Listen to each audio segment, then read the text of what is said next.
All right, in this lesson I'm going to be teaching you the old hymn Rock of Ages. Now we're only going to be using 3 very easy chords and a super easy strum pattern to play this. So this is definitely a simplified version. You know, hymns are notorious for being full of chords and being kind of complicated to play. So we're going to simplify it here today. So let's go ahead and get started with the lesson.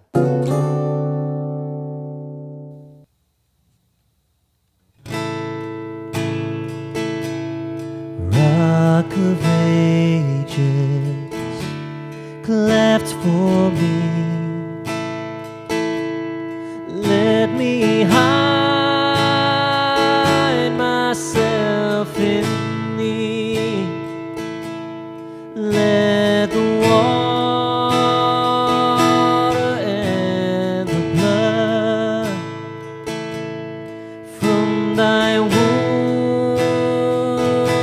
side which flow be of sin the double cure, save from wrath and make me pure, not the labors of my hands can fulfill thy lost demands. Could my zeal no respite know? Could my tears forever flow? All for sin could not atone. Thou must save, and thou alone. Nothing in my hand I bring, simply to the cross I cling. Naked come to thee for dread,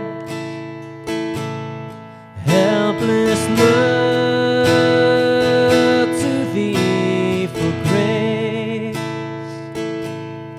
Foul I to the fountain fly,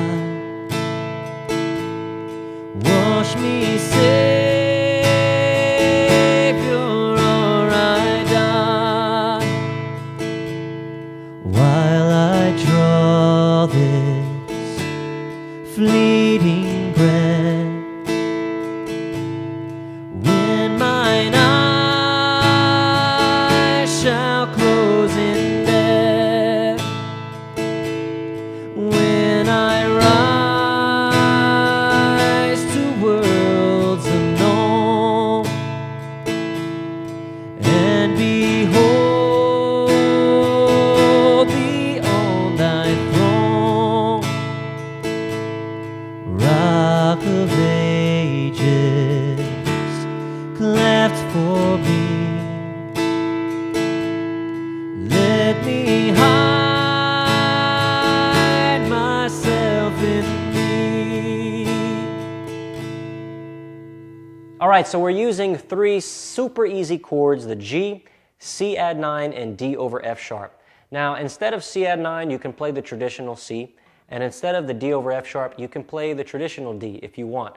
The reason I'm using these variations is they fit really nice within the G chord family. So they have a lot in common with the G chord. If you notice, the whole time, the only thing that I'm switching is my 1st and 2nd finger. Everything, you know, my 3rd and 4th finger are staying in the same place for the entire song. So it makes transitioning a lot easier to play it this way. I'm playing this song with my capo on the 2nd fret with the G chord family, so that puts this in the key of A. Now you can play it with or without the capo. That's completely up to you as to what key you want to sing it in. For strumming, I'm using the driving pattern, which is a 4-beat strum pattern. We're going to have 4 down strums with an up strum added after beat 4, and then we repeat. We're also going to be adding emphasis on beats 1 and 3. So every other beat we're going to be strumming harder. So it would sound like this. 1, 2, 3, 4, and 1, 2, 3, 4, and 1, 2, 3, 4, and 1. If you want to get the chord chart for this song, you can click right here, and that'll take you on over to the website where you can download it, as well as many other chord charts for other songs also. If you enjoyed this lesson, please give it a thumbs up, and don't forget to subscribe to the channel, and I look forward to seeing you in the next lesson.